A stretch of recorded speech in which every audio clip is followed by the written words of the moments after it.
School.org. A check of traffic from Virginia 511. A couple of items to report on at this hour. First of all, a vehicle crash in Richmond on I-95 South at mile marker 76.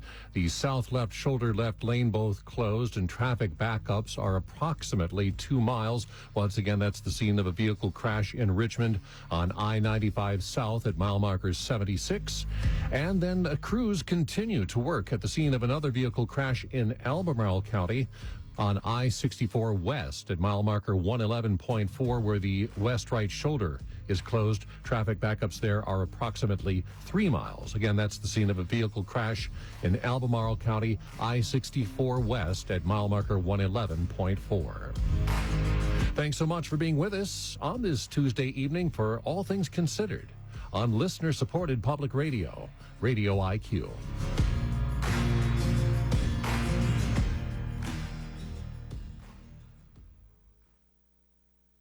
From NPR News, this is All Things Considered. I'm Juana Summers. And I'm Elsa Chang. Some say a Wisconsin state election next Tuesday is a test for President Trump. Elon Musk has poured more than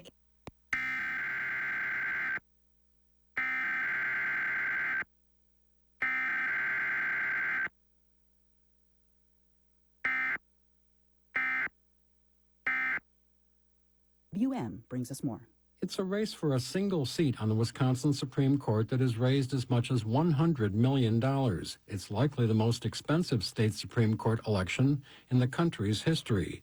The last time a record was set for a state Supreme Court race was 2 years ago in Wisconsin. Well, Wisconsin, guess what?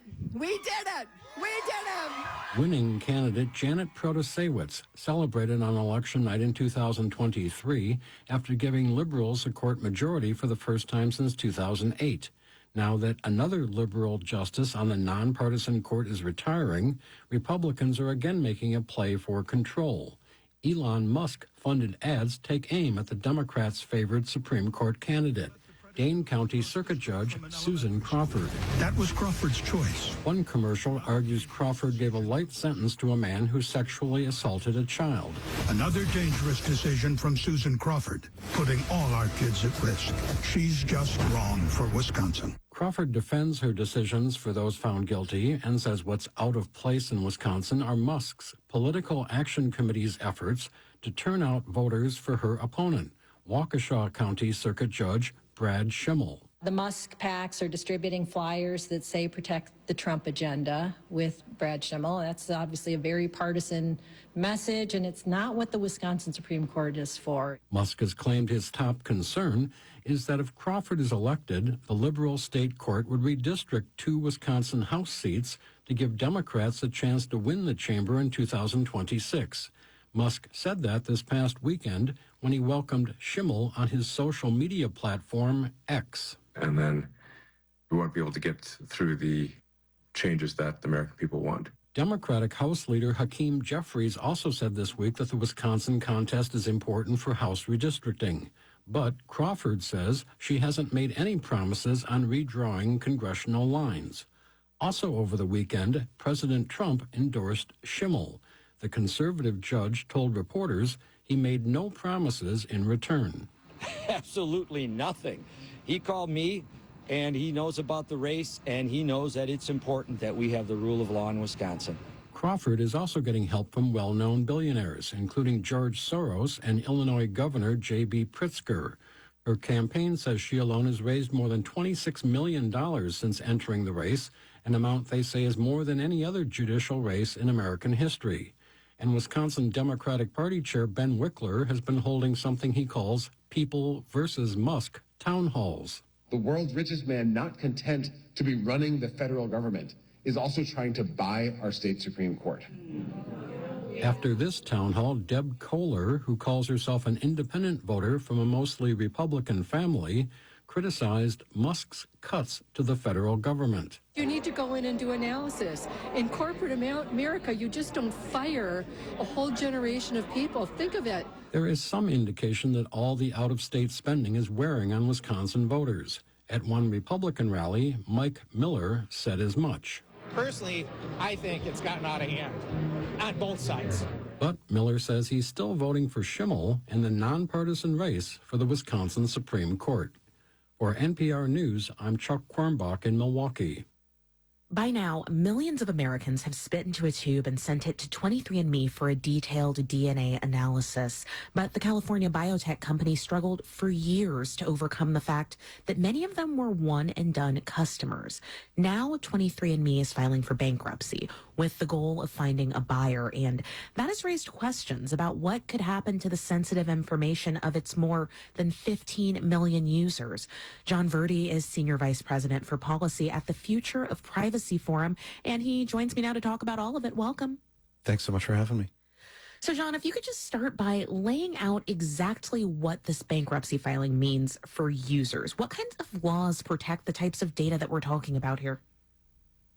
Well, there are some state laws, there's some federal laws that protect the data, but what it really comes down to is that those laws typically focus on the uses and not parties. There's no obligation that 23andMe delete the data before selling the company. And that means that this information in past bankruptcies involving other sorts of data, personal information has been transferred to successor entities. And some folks are worried about that. Some folks are not worried about that. But that's the reality from where it is in the United States these days in terms of regulation. The company is trying to find a buyer, and in a press release about the bankruptcy filing, the company says they're, quote, committed to continuing to safeguard customer data and being transparent about the management of user data going forward. I have to tell you, as someone, full disclosure, who has used 23andMe, I was a little concerned. So I'd love to know, in your view, how big of a risk is there of a user's genetic information ending up in someone else's hands? Well, given the statements, I think it's pretty clear that that genetic information is going to end up in another entity's hands unless individuals delete their information. And that's something that they can do on the 23andMe website. 23andMe does provide the ability for folks to go ahead and delete their genetic profile, which is the data that was generated from the sample that you submitted. They also have the ability to go ahead and ensure that the company has destroyed the underlying biological sample. And that's typically more relevant for folks who have submitted the test more recently. But it's an important distinction between the data and the actual physical sample that the company did collect. What types of protections exist in the event that a buyer does purchase 23andMe? Could a different company do whatever they want to with that data at that point? A new company can definitely not do whatever they want to at that point. The successor entity would be bound by the original privacy promises and the terms and conditions that 23andMe made. And what that means is that if 23andMe could legally use the information for research, for example, today, then the successor entity could use that for research in the future. But if 23andMe promised not to, say, engage in targeted advertising with third parties using that genetic data, then the successor entity would likewise not be allowed to engage in that sort of activity. Say someone listening to our conversation, they've sent in their genetic sample. They're now worried about where that data could end up, what it could be used for. What would you say to them? I'd say if you're one of those one-and-done users who hasn't really engaged with 23andMe since they sent in their sample and got their test results and learned a little bit about their heritage or their health, folks might want to think seriously about either deleting the data or rethinking whether or not they are comfortable with an entity that is not 23andMe, which is somebody who they trusted, who they sent their information to, whether they're comfortable with another entity who's kind of unknown at this time, collecting, using that data in a way that is consistent with 23andMe's practices, but they're a different entity, right? They don't necessarily have that trust relationship today because that successor entity is by definition unknown. That's John Verdi. He's Senior Vice President for Policy at the Future of Privacy Forum. Thanks so much for joining us. Thank you. And if you're looking to delete your data, NPR.org has a helpful step-by-step guide.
We are returning to our evening session. We are on item L, certification resolution. And the closed meeting just concluded. Nothing was discussed except the matter which was identified in the motion to convene in closed session. Only those matters lawfully permitted to be discussed under the Virginia Freedom of Information Act were discussed. Is there a motion to adopt the certification resolution? Motion. Second. Thank you. I got a motion and a second. Clerk, please call the roll. Mrs. Hooker? Yes. Mr. North? Yes. Mr. Mahoney? Yes. Mrs. Shepherd? Yes. Mr. Radford? Yes. We move to item M, second reading of ordinance and public hearing. Item 1, the petition of Lovable Services Incorporated to obtain a special use permit to operate a drive-in or fast food restaurant on approximately 0.7 acre zoned C1 low intensity commercial district located at 6426 Merriman Road, Cave Spring Magisterial District. Philip Thompson, Director of Planning. This is the second reading in our public hearing. Welcome, Mr. Thompson. Thank you, Mr. Chairman and members of the board. So what you have before you tonight is a special use permit for a drive-in or fast food restaurant. Property location, I think most of you are familiar with the old Starkey School located at the intersection of Merriman Road and Commonwealth Drive. Not very far from, obviously, Penn Forest Elementary School, and not very far. The upper left-hand corner of the photo is South County Library site. So the address is 6426 Merriman Road, a little over 0.7 acre. Again, it says vacant. They do run a commercial business out of that. It doesn't have a lot of impact, but the current user does use it for his business. And they are requesting a special use permit for a drive-in or fast food restaurant. So a couple photos. This is a photo taken from Merriman Road at the front of the old Starkey School. This is the view from Commonwealth Drive, and then a picture of the rear kind of from Penn Forest Elementary School. So a little bit about the property background. It does contain a commercial building, which was originally Starkey School. The original one-room schoolhouse was built in 1894, which was either demolished or incorporated to the current building, which was built in 1915. In 1928, they added some brick wings to the building, which reflected the construction techniques of standardized school plans at that time. In 1961, the school was closed and purchased by Roanoke County and converted into a senior center. And then in 1986, the county sold the property to a developer who sold it to the current owner back in 1999. The property is listed on the Virginia Landmarks Register and the National Register of Historic Places. The current owner has used it for their family business throughout the years. Again, from a zoning perspective, it is a drive-in or fast food restaurant. There's a definition on the screen. Again, in C1, it requires a special use permit for that use. There are also some use and design standards associated with a drive-in or fast food restaurant. Those typically deal with drive-through facilities, restaurants within shopping centers, and expansions of existing uses. Those uses don't apply, or those design standards don't apply in this case, so it doesn't apply to this petition. Concept plan, so you see the existing building in the middle of the site. They would add an access from Merriman Road, which would be a full access, parking on either side, and then it transitions to a one-way access off of Commonwealth Drive. So kind of a rendering from their website, kind of shows a rendering of what this would look like with parking and maybe some improvements to the building for the coffee shop and custard shop. Existing zoning is Zone C1, which is low intensity commercial. To the north is also low intensity commercial district. Southeast is I-2 across Commonwealth. That's high intensity industrial. And then across the street is C2, which is high intensity commercial uses. 2 land use designations on the property. One being transition, which generally acts as a buffer, usually a transition between higher density uses and low density uses. Intense retail and highway-oriented commercial uses are discouraged, which is more suitable for small-scale coordinated retail uses. We think this is in conformance with that transition designation. The other part is neighborhood conservation. And in neighborhood conservation, there is a neighborhood commercial component of that land use. So it's low-impact surfaces to serve the local neighborhood that are consistent with design guidelines. So we also think that component of the neighborhood conservation is consistent with the future land use designation of neighborhood conservation. Earlier this month, there was a public hearing at the Planning Commission. We had 5 citizens speak. They all spoke in favor of this project. They commented that the project would be an asset to the community while also preserving the historic building.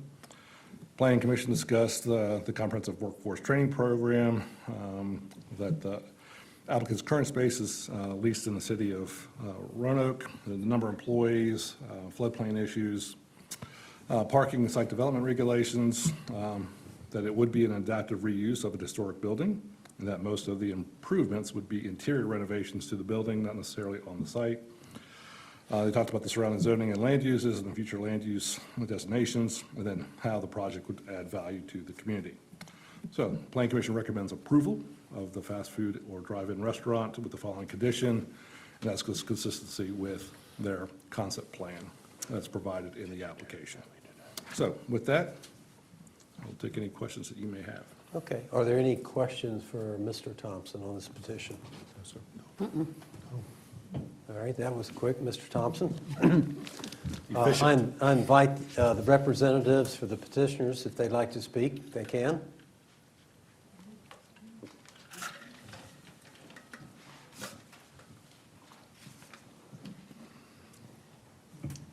Come on, Chris. Yes.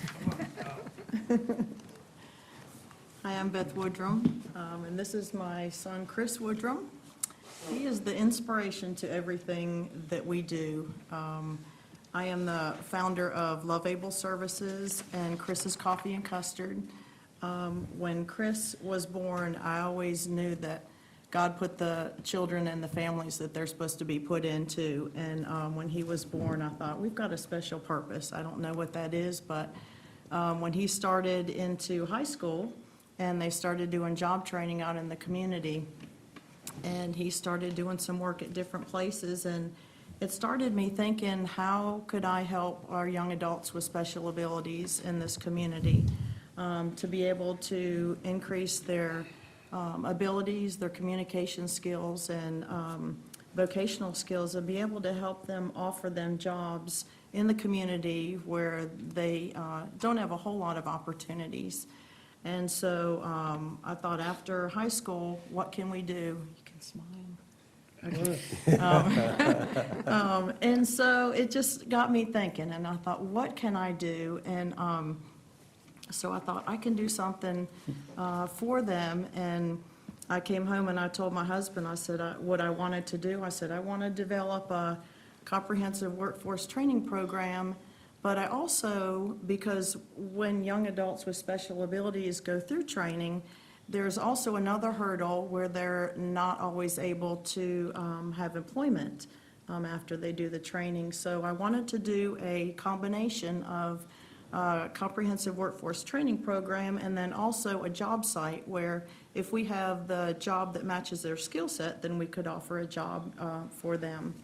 And so I told my husband, he said, how are you going to do this? And I said, well, I don't know. I said, I'm just going to pray about it, and if this is supposed to happen, then the doors will open. And so I just kept on walking, then the doors kept opening, and I started working on this in March of 21.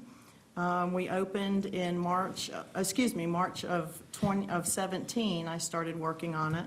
We opened in March of 21, right in the middle of COVID, and had a lot of people thought, what are you doing? And it's like, this is the time. And they did amazing, and their skills, this is a lot of just showing people how special they are and what skills they have and how many things they can do. And I love we will not have a drive-through. because that just defeats the purpose of our mission. I want people to come in to our facility and be able to actually see our young adults and how they're doing, and they make everything, they do everything there. They make all the drinks, they make all the food and serve all the customers, and we are really big on customer service, and so if you've all ever been into Chris's, you probably have heard welcome to Chris's, and when you leave, thank you for coming, and but yeah, they're amazing, and I really hope that other business owners come into Chris's and see, and have them think maybe there's a job that I can have to employ a young adult with special abilities. So we're very excited. I had talked with our board last summer, and I said, we're in a lease space, and I really would like to have a permanent location for Chris's, because you just don't ever know what will happen with the lease space. So about 2 weeks after that, the real estate agent for Paul Rucker, the owner of the building, called me and said that he has decided he wants to sell the building and wants us to be able to have that for a Chris's Coffee and Custard location. So I went over there and I said, I don't think I can afford it, but I said, I really want to walk in and see the building and look at it. And when I walked in, I just had a real peace about it.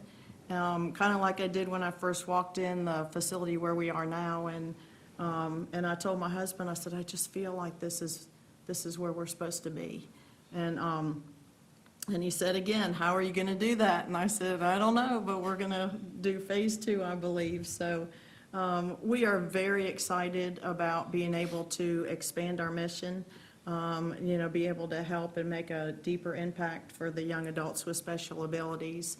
But also, we are excited about the building, and if you've all ever been into Chris's Coffee and Custard, you know that when I designed it, I kept as much of the historical part of that building as I could, and it's really beautiful inside. It has a lot of brick and just a lot of the old beams and different things like that. So that's what I want to do with this building, is to be able to keep it in the how it shows and inside, and be able to keep and preserve that historical part of the building, but also make it a very vibrant community hub for this community. We live just down Crystal Creek Road, and so our kids grew up here in this area, and it's kind of like coming home to us. So we're really excited about this area, and the traffic and the amount of ball fields and businesses, and it would just be a tremendous advantage for Chris's. And so we're very excited about it, very excited about keeping the historical building as well as creating that vibrant community hub. So would you like to say anything? Get free hugs and get some custard. Yeah, free hugs and custard. So. But I like it. Yeah, so any technology things or things about the building, Jack could help you answer those questions. But is there any questions you have for us? Any questions? Yeah, go ahead, Paul. When Ms. Woodard, when we spoke on the telephone, I guess a month or two ago, I guess you and I had talked about maybe creating a driveway exit onto Commonwealth. And I think that's a great idea, but it's a great idea on paper, but I know all three of our children went to Penn Forest, so I know the area very well. There's a deep swale, and then there's a difference in elevation to get up to Commonwealth.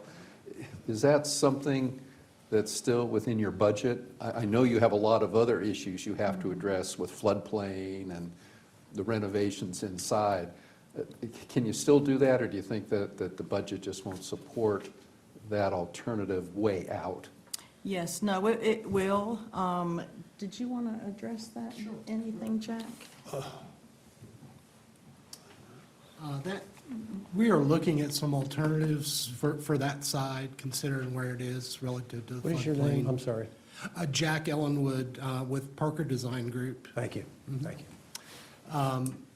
we're looking at some different alternatives for that connection there. We realize that there's an elevation change off of Commonwealth down to the site, but I think we can meet entrance standards and accommodate that entrance. We're looking at a couple different things for drainage, but that'll come later as we get into the development. No, I just think it's a good idea, but I know the difficulties when we were talking a couple months ago, and it might be a great idea, but just money-wise and what's actually out there on the land may not allow it to work. Great idea, but thank you. We, the one thing I know people have talked about thinking it's a fast food restaurant, you know, which it's not a fast food restaurant. So, you know, our specialties are coffee and custard, and we have about 5 different sandwiches, and it's a lot of really great food. But yeah, so, and we've also looked at, we talked, Jack and I talked one day with the secretary at Penn Forest Elementary School, because we had talked about the traffic as well. And she was telling us how they do it in timeframes. And, you know, we also would talk with P1 Technologies with David, and so he said, I hope that you're going to be open when we have our change of shifts. And I said, absolutely. So when we talked with the secretary at Penn Forest and the time that they come in and how they come in on the side where the school is, but then they go out the other side where the roundabout is. So the timing of the traffic and then the way that they have it routed, there won't be the issue that a lot of people thought that there was going to be. So, and we'll, like I said, we'll start earlier than we do now, and then be able to serve the different companies around. Yeah, from reading the materials, it appeared that most of the traffic for the elementary school is, whatever it is, 7 o'clock or 7:15, and your timing is different. Yes. And so I think that hopefully there should be no conflicts whatsoever. Thank you. Any other discussions? Okay. Thank you for that information. So at this time, I am going to open the public hearing. So we appreciate who's come to address the board today. When you come forward, state your name, address, and your comments. Each person is permitted to speak up to 3 minutes at the front of the podium. If you were here during the Planning Commission, same light system. The light starts from green to yellow, so when you go from green to yellow, conclude on your remarks. When the light changes from yellow to red, the time is ended. So the board wants to hear everything, everybody to speak in regards to this petition. And so the first speaker I have is a Ray Cobb.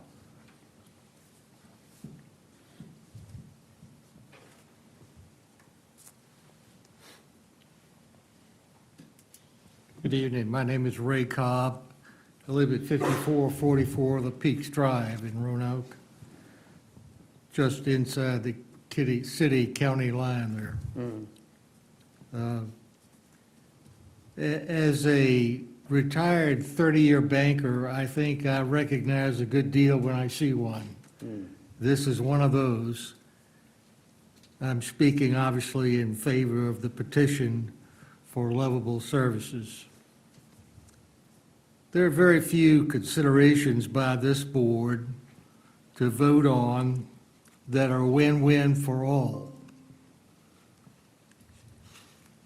This one will bring activity to a mostly idle structure, provide training for employment for a group of citizens often overlooked or ignored, provide jobs for some of those trained, provided community citizen service with a menu by Chris's Coffee, more than coffee, and without searching for a Starbucks.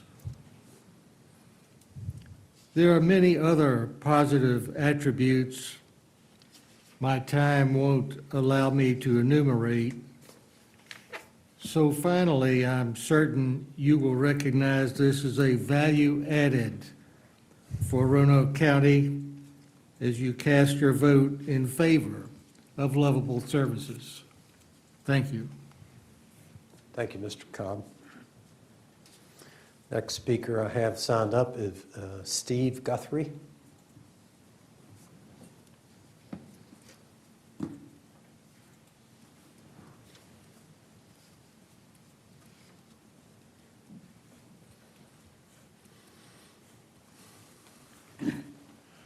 I'm Steve Guthrie. I live at 6453 Merriman Road.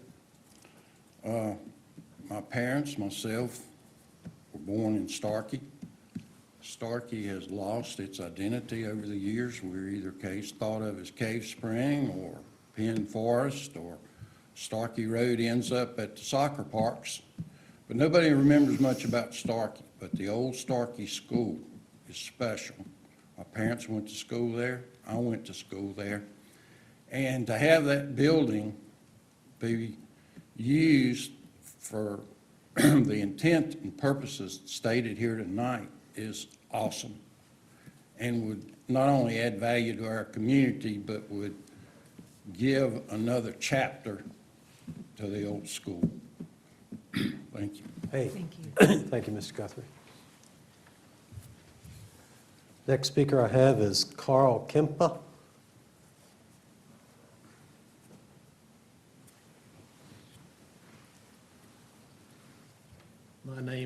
My name's Carl Kempa, and I live at 107 Kempa Drive in Copper Hill, but I'm speaking in favor of the petition, but I've known the Woodrums, for many, many years. They've been a client, and now they're friends, and I still do work for them. And also speaking as a member of her board, I'm on her member board of directors, and I've seen firsthand how much of an impact this has made on the lives of these special young people, and gives them a purpose in life. And then lastly, I'm speaking as a consumer. This is very, very good stuff.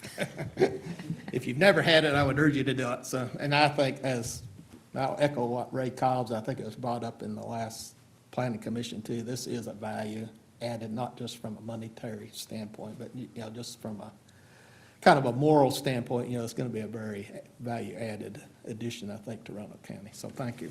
Yeah, thank you. Do we have any other speakers signed up? Okay.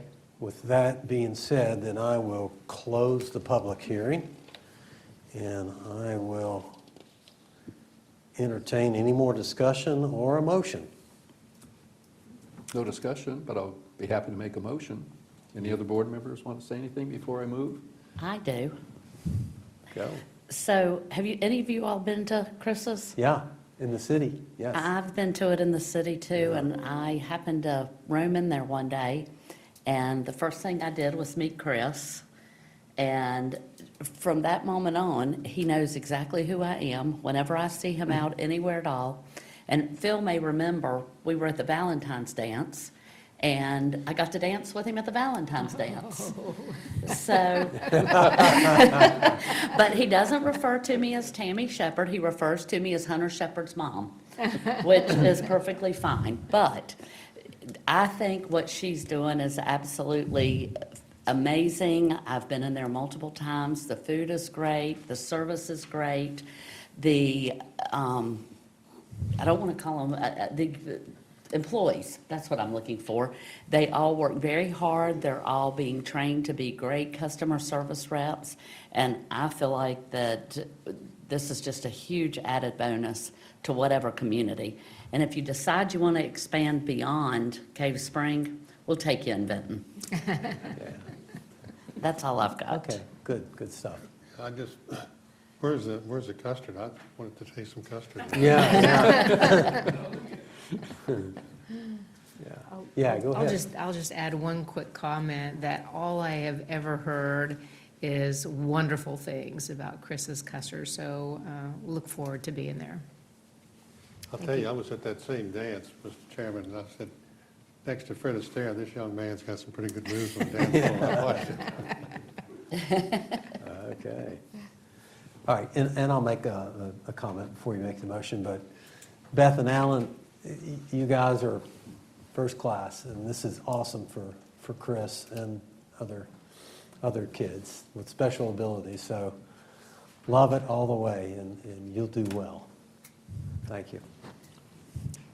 Mr. Chairman, members of the board, I find that the proposed special use permit meets the requirements of Section 3019-1 of the Roanoke County Code, that it is in conformance with the Roanoke County Comprehensive Plan, and that will also have a minimum adverse impact on the surrounding neighborhood and the community. Therefore, I move that we approve the petition to obtain a special use permit with one condition, and that condition is the property shall be developed in general conformance with the concept plan that is titled, quote, Chris's Coffee and Custard Concept Plan, version 2 for special use permit application, close quote, prepared by Parker Design Group, dated January 8, 2025, and subject to any of the changes that are required by the comprehensive site plan review process. Okay. Do I have a second? Second. Got lots of seconds. Thank you. Any further discussion on the motion? No. And hearing none, clerk, please call the roll. Mrs. Hooker, An enthusiastic yes. Mr. North, Yes. Mr. Mahoney, Yes. Mrs. Shepherd, Absolutely yes. Mr. Racker. A lovable yes. Congratulations. Okay, that moves us to item N, reports and inquiries of board members. First up is Tammy Shepherd. Oh, wow, I didn't know I was going first tonight. The only thing I've got is, one, I attended the Mount Pleasant Community Meeting this past week, and I want to give a shout out to Chief Poindexter and Josh Friedley, which is our constituent services, whatever he is. Anyway, they both came, and we probably had the largest crowd there that we have had yet, and everyone has, I've had multiple emails, calls, and everything thanking me for them both being there, and I just want to thank them for taking the time to come in the evening after hours. The other thing that I wanted to mention is in Vinton, we have had a proposed road change on Gusnix Boulevard. I think that may have started with Roanoke City coming into Vinton, and they put up a demonstration. And a lot of citizens have reached out to me and are not very enthusiastic about it or very happy with it. So I have attended the last two town council meetings and also spoke with Joe Cobb, the mayor of Roanoke City, trying to represent the citizens that have reached out to me, letting them know that I've not spoken except with one person that is in favor of it. And I just wanted everyone to know that I do hear you and I am working with you to try to see what I can do to help with it. But other than that, that is all I've got. Thank you, Ms. Shepherd. Mr. North. Thank you, Mr. Chair. In General Assembly news, the Explorer Park bill was signed by Governor Youngkin last week, which was sponsored by Senators Head and Delegate Davis. Thanks to both of them. Thanks to the governor, but also thanks to Bedford County and City of Roanoke for their resolution of support. And effective July 1, 2025, or soon thereafter, all 1,100 acres will transfer, hopefully, to Roanoke County ownership. Also, the governor restored the $20 million line of credit for runway improvements at the Roanoke-Blacksburg Regional Airport, whatever that means. I think it's contingent upon the FAA master plan being approved by the federal government. And today's county administrator budget presentation marks the third year in a row where this board has reduced real estate tax rate. Over the last 3 years, we've gone from $1.09 to $1.04 and now to $1.03, which has been proposed by the county administrator's budget. All these actions will provide lower real estate tax bills. For example, on a $300,000 home today, that's $180 cumulative savings or tax avoidance since 2024. No board since 2009 has reduced this rate as much as the current board, and I think we all should be proud of that. Thank you, Mr. Chair. Thank you, Mr. North. Ms. Hooker.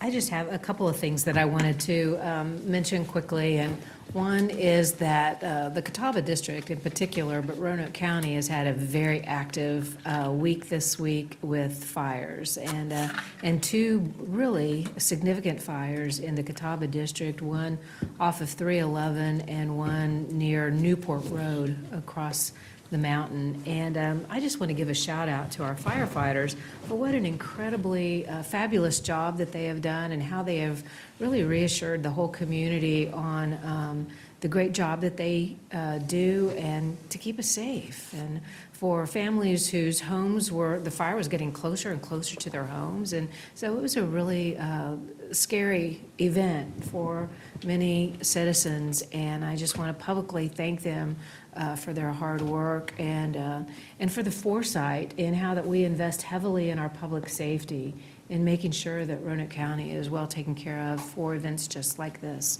So thank you to our firefighters. They are exceptional. And another quick thing, last week I was able to attend a VACO conference, which was specific to boards of supervisors seeking certification in their role. And I got to share some budget issues and how we share our revenues with schools and departments in general, and was able to share our funding formula for the schools, was able to share financial policies, and even our code of conduct and ethics. There were several things that, at the end of the event, I was thinking, there's a lot that we do right. And I'm proud of what we have done in the last few years to get these programs, to get these formulas, to get these policies in place, because without exception, everyone that I talked to was very intrigued, and they go through some pretty difficult circumstances in how to divvy up revenues to schools and other departments. So I was just really proud by the time that I left that conference that we've got some good things going on here, and I wanted to acknowledge that and thank our incredible staff for their hard work in years past and even today on keeping these policies current, and we were fortunate to have them. We have a great value that we provide to our citizens, so thank you very much, Mr. Chairman. Okay, thank you. Ms. Hooker. Mr. Mahoney. 3 items, Mr. Chairman. As my colleagues on the board know, I am this board's representative to the TAP Board of Directors. And back on March 11th, TAP had its annual retreat. At that annual retreat, we spent a lot of time on this program that's called ROMA. It's a results-oriented management and accountability system that all the community action agencies in the United States have been following, and it's a data-driven, results-oriented system that they utilize, and it's been fairly successful, I think, in terms of keeping the organization focused on results. The other aspect of our retreat, we talked an awful lot about Head Start, and Head Start is one of the primary functions of TAP, and there's a lot of changes coming down the pike with respect to Head Start, and I think Head Start's very valuable, and I think it's critical to all our children. The second item is on March 12th, we had a CEDS meeting. A CEDS, if the board recalls, that's the Comprehensive Economic Development Strategy. It's part of the Planning District Commission. And I'll have to confess some frustration. This is our second CEDS meeting this year that we failed to have a quorum, which means we are unable to take any formal business. The quorum involves 9 other local governments that are all part of the CEDS development process. And I find it frustrating because I'm the vice chair, Joe Cobb, the mayor, is the chair. The city and the county were the only 2 of the 9 localities represented. The second time this has happened this year. And it was particularly embarrassing to me because for the last year, I've been pushing to have a Zoom meeting with the Federal Economic Development Authority, and she, the woman's name is Lauren Stuhldrayer, I think I have her name, pronounced her name correctly. She's out of Richmond. And the focus was, what do we as localities have to do in order to secure a federal grant from the EDA from any one of our projects. And all the localities together, we have, I forget, 120, 130 some projects on a wish list. And so when I first got on the committee, I tried to prioritize, and let's boil this down to a top 10, but it took a year to try to make arrangements to have the head of the federal EDA meet with us, and we only had 2 localities even bother to show up. That to me is embarrassing. What I was going to suggest is, if the locality doesn't show up to a meeting, maybe we ought to take all their projects off the priority list. I know, that's extreme, but it was just frustrating. Give them 30 days to cure. Yeah, and again, it's not like this is the second time it's happened this year. And we can't even take action because you don't have a quorum. On good news, the final comment, Friday, March 14th, Delegate Rasul invited me to an iftar. An iftar is a meal that the Muslim community utilizes for the Ramadan dinner. And if you remember, with Ramadan for Muslims, you're not supposed to eat from after sunset to, or from sunrise to sunset. And it was a wonderful meeting. Sonny Shaw volunteered his Baymont Inn for this operation, this dinner, and it was fantastic. A lot of the people brought, it was like potluck. I ate a lot of wonderful food. I have no idea what I ate, but it was so good. You wouldn't believe how good it was. Our county administrator was also there. We also had representatives from Roanoke City and Salem. But it was just a wonderful event. And this is the first time I ever had an opportunity to participate in this kind of Muslim ceremony. And so I want to thank Delegate Rasul for the invitation. Thank you, Mr. Chair. Okay, very good. And I got a few things to close on. I first want to recognize our soil and conservation representative for Roanoke County. If y'all have never met him, it's Nick Beasley back there. Nick, raise your hand. He's on the ballot. We elect him along with some other people, but you've done that how many years? 6, 7, 8 years? 24 years. Oh, wow. Yeah. Wow. Nick's a realtor, a farmer, real good guy. Thanks for coming. He's a neighbor of Alan and Beth Woodrum, so glad to see you here. I wanted to make sure they know who our soil conservation guy was. I too want to congratulate our staff and Richard for the budget presentation. It's something that we've worked at, and it's part of the process that we go through. I am also proud, like Mr. North said, is this is our 3rd consecutive year we've been able to reduce that rate. And I'm not going to talk about trash collection because we covered that already. I do want to reiterate the Explorer Park, and Mr. North, he mentioned that, but he really did a lot of behind-the-scene work for the last couple of years. A really big congratulations to him. He really carried a lot. He believe it or not, he's put this on his shoulders to carry it through. We're at the finish line. So July 1st, it is a big deal. So when this Explorer Park becomes our property, becomes on our balance sheet, that gives us the tools now to talk directly to investors and grow that master plan that we have. So Mr. North, excellent job. I can't take all the credit for it. Well, the bronze statue is going to have Doug Blunt up saying, it's all mine. It's all mine. Okay. Yeah, Doug was involved with it quite heavily also. He definitely was, because he worked a lot of the back channels along with Mr. North and everybody else. Peter was involved with that on the legal side. So a big thank you on that. And then just wanted to mention that Mr. North and I met with the school board chair and vice chair Shelley Clemens and Brett Hudson. So we'll have some more meetings with them in the future. And that's a wrap. I move to item O, adjournment. Is there a motion to adjourn the meeting? One more thing before you adjourn. Happy birthday, Paul. Oh. few How more old days, are yeah. we? Second. A few more days, April 2nd. And how old are we? 70, I will be 77. Well, 77, great year, so happy birthday. Yeah. I Thank meant you. to do that when I was speaking and forgot, so thank you, Mr. Chair. Okay, you got it. 77 Sunset Strip, remember that?